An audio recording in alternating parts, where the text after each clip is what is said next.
Hello, Cancer, Sun, Moon, Rising, and Venus Signs. Kamusta kayo? Sana po nasa mabuti kayong kalagayan. Welcome back po sa Star Tarot. Kung bago kayo dito, welcome din kayo. Thank you for your support. I truly appreciate it. God bless you all, Cancer. Maraming salamat sa mga likes and subscribes po ninyo at sa mga comments po. Maraming salamat. Knight of Swords. Ayan, so nagmamadali, no? Talagang ang bilis ng takbo nito ni Knight of Swords. Parang meron siyang susugurin, 'di ba? Nakataas yung parang handang makipaglaban, parang ganon. So, Cancer, maybe ang iba sa inyo dito nagmamadali, no? Baka meron kayong sitwasyon wherein you need to to look into it agad-agad, no? Parang yung bang parang emergency, yung ganon, marami namang klaseng sitwasyon. So, depende sa inyong sitwasyon, pero kailangan ninyo magmadali rito, no, sa gagawin ninyo. This could be something as well na baka isang napaka-importanteng sitwasyon that you need to address right now. Pwedeng desisyon, no? Kailangan ninyong magdesisyon agad-agad. Maaaring ganon. Or siguro hindi ninyo nakikita ito, kaya kailangan ninyo magmadali at puntahan, no, kung sino man or kung ano man ang bagay na to na kailangan ninyong i-address. Okay? So, what else?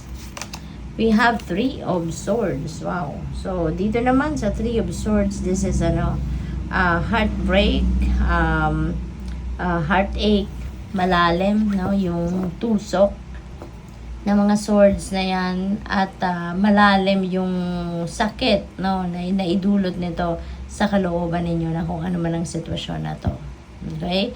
Nangyari na to, tapos na to. Kung ano man itong heartache and heartbreak na yan, disappointment, frustration, tapos na to, nangyari na to. Wala nang fresh blood dito, kaya kumbaga nandun na sana kayo sa journey ninyo patungo sa pag-heal, no? Nasa healing process na ang iba sa inyo rito. Pero ngayon, umuulan na naman, lumuluha na naman kayo, naiiyak na naman siguro kayo kasi probably naalala nyo na naman ang sitwasyon na ito, no? Siguro meron kayong nakita, nakausap, naalala, no, na nakapag-refresh na naman kung ano man ang nangyari rito sa buhay ninyo. What else? We have King of Swords, and so maybe kailangan ninyo na makipag-usap sa mga professionals sa ngayon. Kailangan siguro ninyo ng enlightenment, ng clarity. Kaya kailangan ninyo siguro makipag-usap ngayon sa mga professionals to ask for opinion, for advice na kumbaga professional, no? Professional opinion, professional advice, something like that. We have strength. Yan. So, kailangan ninyo rito hindi lang physical strength, kundi inner strength. Yung courage ninyo, no? Lakasan ninyo ang loob, tibayan ninyo ang inyong dibdib. Magpakatatag kayo, no? Cancer, para nang sa gayon, maharap ninyo maharap ninyo squarely kung ano man ang sitwasyon na to that could be related to this Knight of Swords energy, no? Hindi pwedeng manghihina kayo rito. Hindi pwedeng aatras kayo, yung ganon.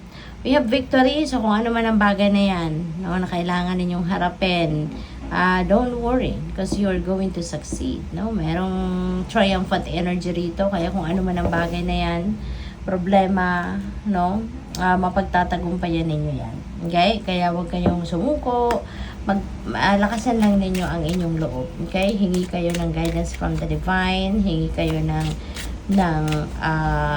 tulong, in any form na kakailanganin ninyo, and for sure tutulungan kayo, papadalahan kayo niya ng rescue, no, ng universe. For others of you, baka Cancer, baka sa trabaho ninyo, sa career ninyo, meron kayong pagtatagumpayang task, or project, kaya magiging kayo ngayon, magiging sikat, no? People are going to recognize you and your work. Mas marami ng tao makaka-appreciate sa iyo sa ngayon. Kaya magiging masaya din kayo somehow, no? Because of that victory. unexpected income. Meron din siguro kayong matatanggap na pera na hindi ninyo inaasahan. Baka ito ay galing sa, baka ito yung good job na ginawa ninyo rito, hindi ninyo inasahan na baka kayo mabibigyan ng bonus. 'Di ba? Kaya maaaring yun ang unexpected income ninyo. We have great fortune, Cancer. When it rains, it pours. Meron kayong tagumpay. Meron kayong perang hindi ninyo inaasahan na dadating. Meron kayong great fortune. So, most likely, ang dami-dami ninyong pera na dadating, no, sa buhay ninyo. Ang daming kaperahan. This is a time for prosperity and abundance sa buhay ninyo, Cancer. Kaya good luck sa iyo. Napakaganda ng mga sitwasyon. Hindi lang ito sa iisang parte, no, ng buhay ninyo. That could be in various areas of life din na swerte. Kahit sa love life, no, baka kayo ay siswertehin. Meron tayong courtship, baka ngayon baka sasagutin na kayo, no, ng oo ng inyong nililigawan. Ayan, so pwedeng ganun din ang ganap dyan. What else? We have the lovers. Ayan, so meron talagang papasok na dito sa isang love and romantic relationship. Maaring meron din kasalan ditong maganap for some of you. Baka yung pagliligawan na yan, mauuwi na sa kasalan agad-agad. Baka kayo ay mabibigyan na ng, or baka ang iba sa inyo dito meron na magpo-propose, something like that, no?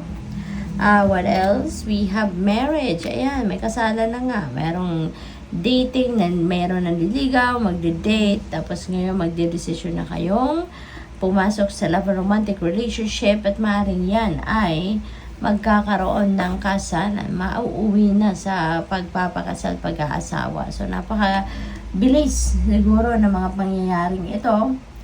So, definitely, parang whirlwind romance talaga magaganap para sa iba sa inyo. Good luck sa iyo. Thank you for watching Love and Light. Namaste.